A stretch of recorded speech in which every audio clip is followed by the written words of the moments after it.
क्योंकि सीमा हैदर बड़ी जल्दी डिपोर्ट होगी। सीमा हैदर बहुत जल्दी जेल जाने वाली है। लेकिन ये लोग फन्ने-खां बने हुए हैं कि हम उसके साथ अगर वो वाह! क्या बात है!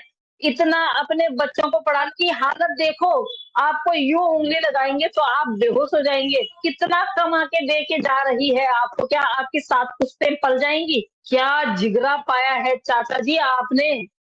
काश ऐसे चाचा जी हमारे भी होते।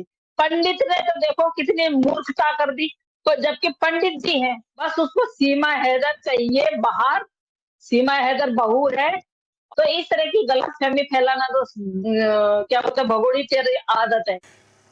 अस्सलाम वालेकुम मेरे दोस्तों भगोड़ी का हुलिया टाइट कर दिया। सीमा भगोड़ी अब नहीं बचेगी, जेल जाने से हो गई सीमा की बोलती बंद। जी हाँ दोस्तों, आज मैं आपको एक ऐसा बोलती बंद कराने वाला वीडियो दिखाने जा रहा हूँ सीमा हैदर का, जिसको देखकर आपको सीमा केस के बारे में A to Z जानकारी पूरी डिटेल के साथ पता चल जाएगी। जी हाँ दोस्तों, इस धमाकेदार वीडियो को देखकर आपको सीमा केस में सब कुछ पता चल जाएगा। दोस्तों उससे पहले मैं आपको मोमिन मलिक सर की बड़ी खबर बता देता हूं।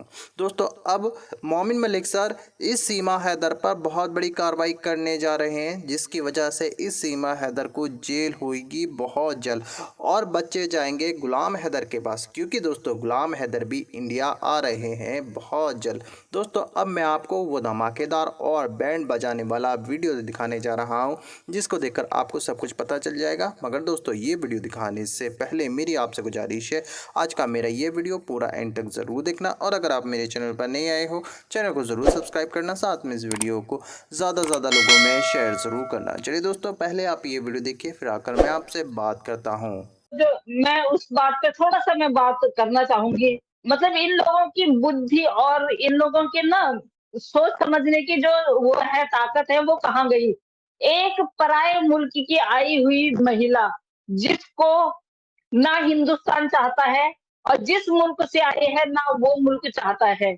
लेकिन ये लोग फन्ने-खां बने हुए हैं कि हम उसके साथ अगर वो उसको यहाँ से भेज देंगे तो हम गला कटाने के लिए तैयार हैं। अरे वाह! क्या बात है!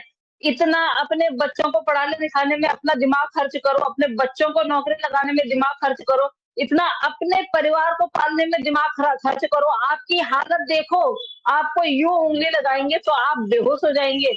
और आप सीमा हैदर को अगर जेल होती है, तो आप उसके साथ जेल जाने के लिए तैयार हैं। अगर उसको डिपोर्ट करते हैं, तो आप उसके साथ डिपोर्ट होने के लिए तैयार हैं।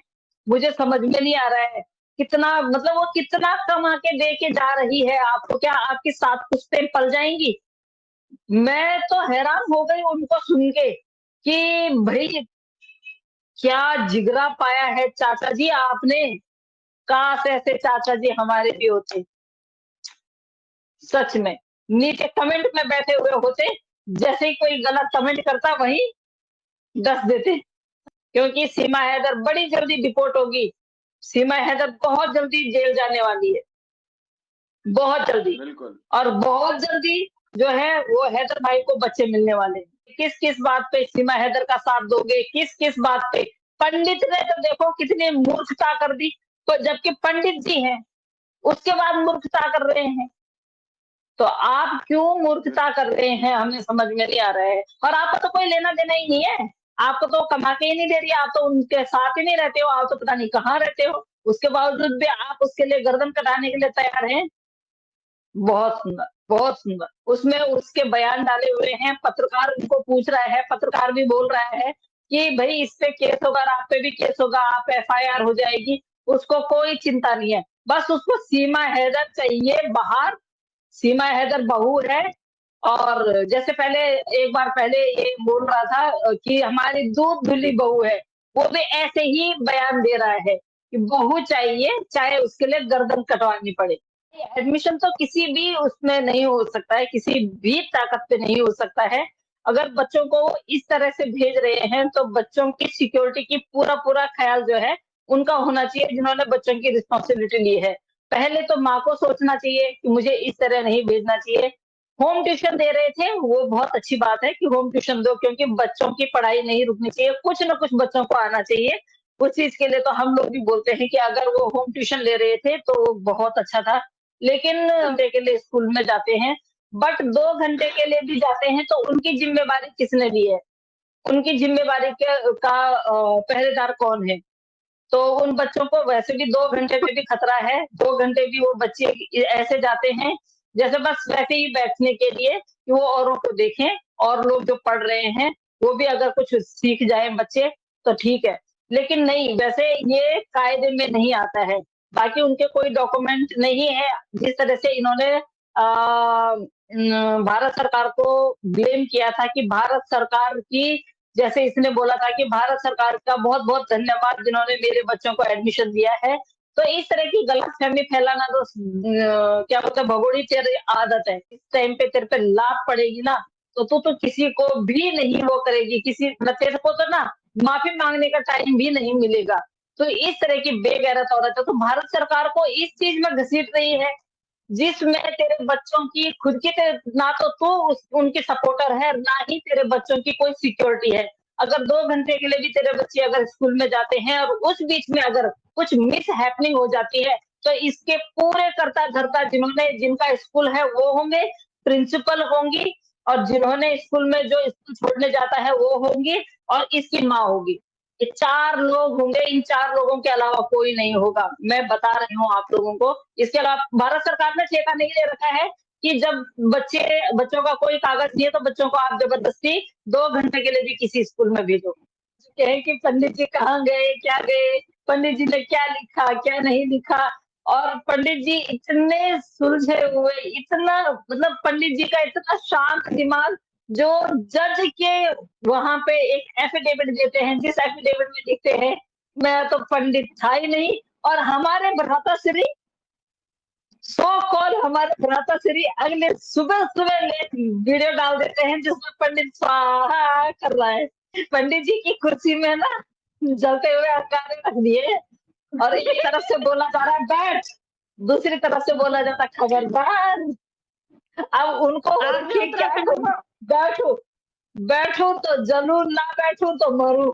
अब उनके लिए हो रखा है वो वाला वो दूध होता है ना कि दूध का जला हुआ इंसान ना छाछ में फूँक-फूँक के पीता है। तो पंडित जी आजकल छाछ में फूँक-फूँक के पी रहे हैं, कहीं मुँह ना जल जाए। आप पहली वाली जो हियरिंग हुई थी ना, उसमें पंडित जी, जी आए थे और पंडित जी सरकारी गवाह बन गए थे। उन्होंने साइन-वाइन कर लिया था, भैया मैं तो सरकारी गवाह बन जाऊँगा। जब मोमिन सर ने बताया था कि वो सरकारी गवाह बन गए हैं। हुँ, अब ये हुँ, दूसरी वाली हियरिंग है, इसमें आना ज़रूरी वो पोस्टपोन्ड हो गई थी। अब उसने जो है मोमिन सर से बात की कि सर मैं कैसे बचूँ? मुझे बताइए अब मैं क्या कर सकता हूँ? तो मोमिन हुँ, सर ने बोला भई एक ही रास्ता है बचने का, या तो तू सरकारी गवाह बन जा या तो हुँ, फिर अरेस्ट हो जाइयो। तो उसने बोला अरेस्ट क्यों हूँ भई मैं सरकारी गवाह बन जाता हूँ। अब उसको हुँ, कल क्या हुआ कि कल हियरिंग थी, अब उसने आओ देखा ना ताऊ देखा। उसने देखा हुँ, सर मैं पिंडी छुड़ा लेता हूँ। अब वो उसके ध्यान में ये तो है नहीं कि पूरी दुनिया इनको कैप्चर कर रही है इस इल्लीगल शादी को, ये तो कर ही कर रही है, लेकिन वहाँ मीडिया वाले भी आ रखे हैं। हम लोग भी हैं, हम लोगों ने भी वो बिल्कुल हमने भी स्क्रीन रिकॉर्डिंग करके रखे हुए हैं। तो अब सारी दुनिया ही इतनी चालाक है भैया, किसके पास नहीं होगी? हमारे भाई ने भ्राताश्री ने हमारे सुबह-सुबह वो लगा दी पंडित जी ओम स्वाहा कर रहे हैं। तरफ दूल्हा-दुल्हन बैठे हुए, दूसरी तरफ कोई और है, वो क्या बोलते हैं एपी सिंह जी है। तो थोड़ा-सा उनको कुछ समझ में नहीं आया। उनको जो हड़बड़ाहट में समझ में आया ना, उन्होंने वो लिख दिया, उन्होंने बात की नहीं सोची। दोस्तों देखा आपने ये शानदार वीडियो, इसमें देखा होगा आपने भगोड़ी की किस तरह से बैंड बजी है। दोस्तों आपकी क्या राय है इस वीडियो के बारे में, मुझको कमेंट बॉक्स में आकर कमेंट कर ज़रूर बताना। दोस्तों आज के वीडियो में बस इतना ही, मैं फिर मिलूँगा ऐसी ही दूसरी वीडियो के साथ, तब तक के लिए खुदा हाफिज़।